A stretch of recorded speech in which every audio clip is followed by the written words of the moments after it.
सब ठीक होंगे। अल्लाह ताला सबको अपने घरों में खुश रखे, आबाद रखे, आमीन सुम्मा आमीन। जी तो व्यूअर्स, आज की रेसिपी देगी बीफ कौरमा, बहुत ही आसान झटपट से तैयार होने वाली रेसिपी। सिर्फ वही टाइम लगेगा जो आपको इसका चिकन कह रही हूँ, बीफ को गलाने में लगेगा। तो इसके लिए हमने घी ले लिया है, पैन में घी डाल लिया है, घी को गर्म होने देंगे। आप लोग ऑयल में भी बना सकते हैं, लेकिन जो टेस्ट इसका इसमें घी में निकलेगा उतना वो आप लोगों को ऑयल में वो टेस्ट नहीं आएगा। तो सबसे पहले मैंने ये प्याज जो है वो फ्राई करके रख ली थी पहले, ताकि टाइम बच सके। तो अब हम बाकी का प्रोसेस स्टार्ट करते हैं।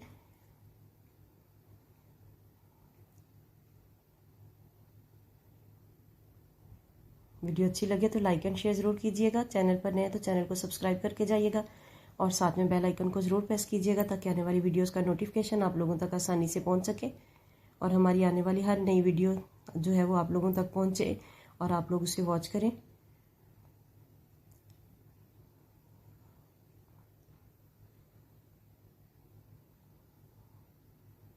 यहाँ पर मैं सिर्फ घी के गर्म होने का इंतज़ार कर रही हूँ। जैसे घी गर्म होगा तो हम लोग अपना प्रोसेस स्टार्ट करेंगे।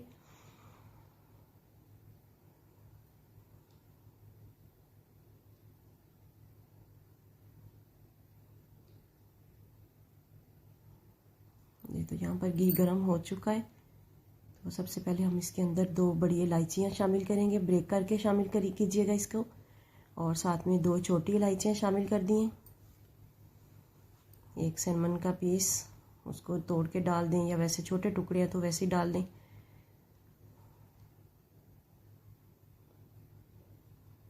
ये मेरे पास तकरीबन आधा चम्मच जो है वो सफ़ेद ज़ीरा है, वो मैंने शामिल कर दिया है। और 2 तेज़ पत्ते।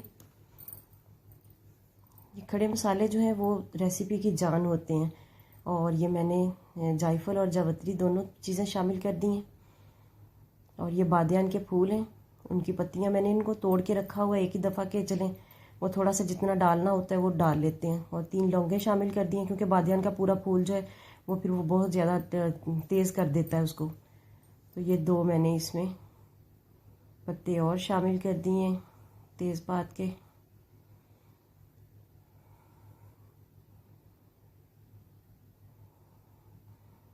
तो अब यहाँ पर मैंने 1 किलो बीफ लिया था, उसको मैंने अच्छे तरीके से वॉश करके तो उसका जो पानी था वो स्टेन कर लिया।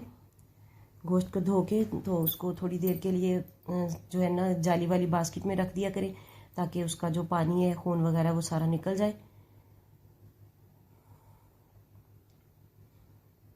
गोश्त के अंदर थोड़ी सी चर्बी और थोड़ी सी हड्डी की जो 2-3 बोटियां ज़रूर होनी चाहिए। यह कि आप लोगों का गोश्त अगर इधर आप लोगों से कढ़ाई में नहीं गलता तो आप लोग इसको कुकर में भी बना सकते हैं।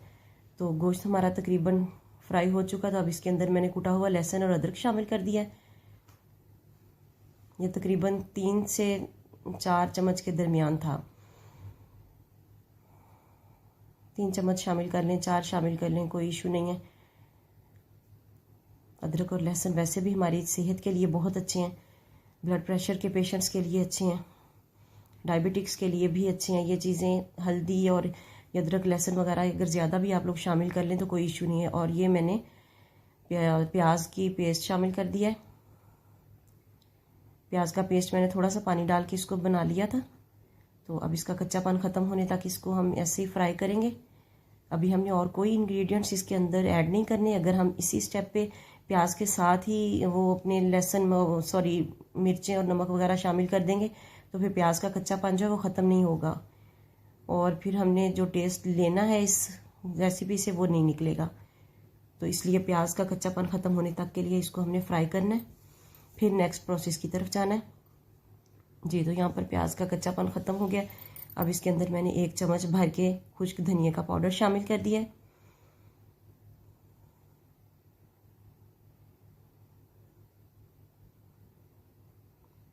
और ये आधा चम्मच गरम मसाला पिसा हुआ शामिल कर दिया है। आधा चम्मच हल्दी का शामिल किया है।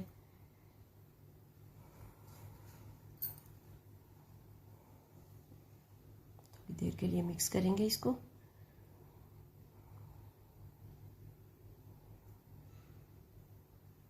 और ये मैंने सुरख मिर्च शामिल की है।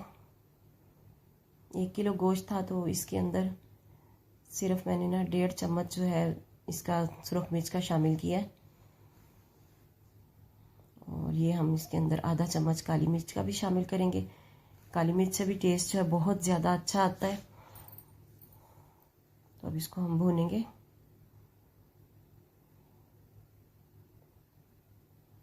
प्याज जो हमने फ्राई की हुई थी उसको भी हम इसके अंदर ग्राइंड करके उसका पेस्ट बना के शामिल कर लेंगे, ताकि मसाला जो है ग्रेवी हमारी बहुत अच्छी सी बन जाए।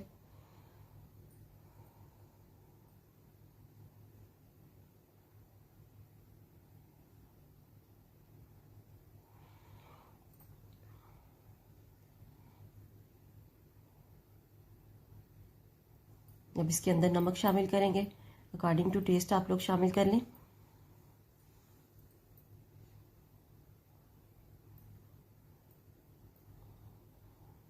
और ये मैंने इसके अंदर जो है मेथी, जो खुश्क मेथी होती है, कसूरी मेथी, वो शामिल कर दी है और 1 चम्मच नमक का शामिल कर दिया है। कसूरी मेथी से टेस्ट बहुत ही अच्छा आता है। सब्ज़ी हो, किसी भी किस्म का मीट हो, आपका चिकन है, बीफ है, मटन है, जो भी है, मेथी जो है उसके साथ बहुत ज़बरदस्त टेस्ट आता है। तो अब ये मैंने जो प्याज ग्राइंड किया था, फ्राई किया हुआ, वो शामिल कर दिया है। थोड़ी देर के लिए इसको चम्मच को चला लेंगे ताकि ये मिक्स हो जाए इसके अंदर।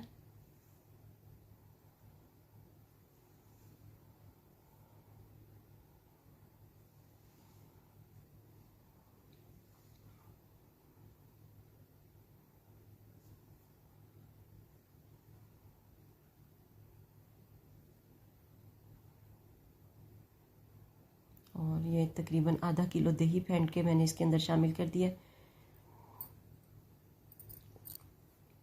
दही डालते वक्त आप लोगों ने ख्याल करना, या तो फ्लेम बिल्कुल ऑफ कर दें या फिर उसको लो कर लें, ताकि दही हमारी जो है वो फटे नहीं।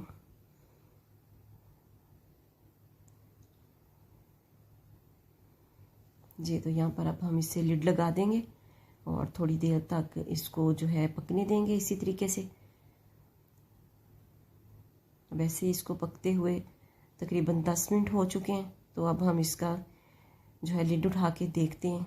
देखिए माशाल्लाह से कितना ज़बरदस्त, बहुत ही ज़बरदस्त घी जो है वो ऊपर आ चुका है।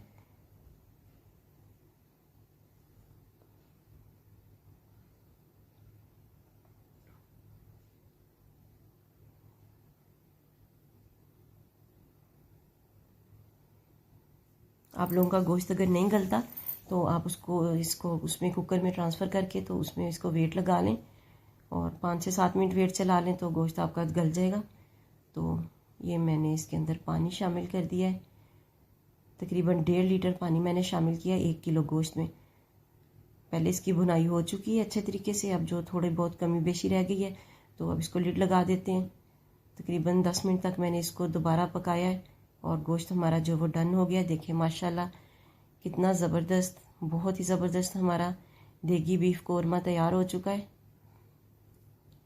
ये माशाल्लाह बहुत ही अच्छी खुशबू आ रही है और बहुत ही ज़बरदस्त बना है। कलर कितना ज़बरदस्त आया है इसका। और ये बाद में मैंने इसके ऊपर थोड़ा सा गरम मसाला और कसूरी मेथी को जो है ना ग्राइंड करके उसका पाउडर बना के थोड़ा सा इसके ऊपर मैंने डाल दिया था। तो वीडियो अच्छी लगे तो लाइक एंड शेयर ज़रूर कीजिएगा। मुझे और मेरी फैमिली को दुआओं में याद रखिएगा। मिलते हैं नेक्स्ट वीडियो में, तब तक के लिए अल्लाह।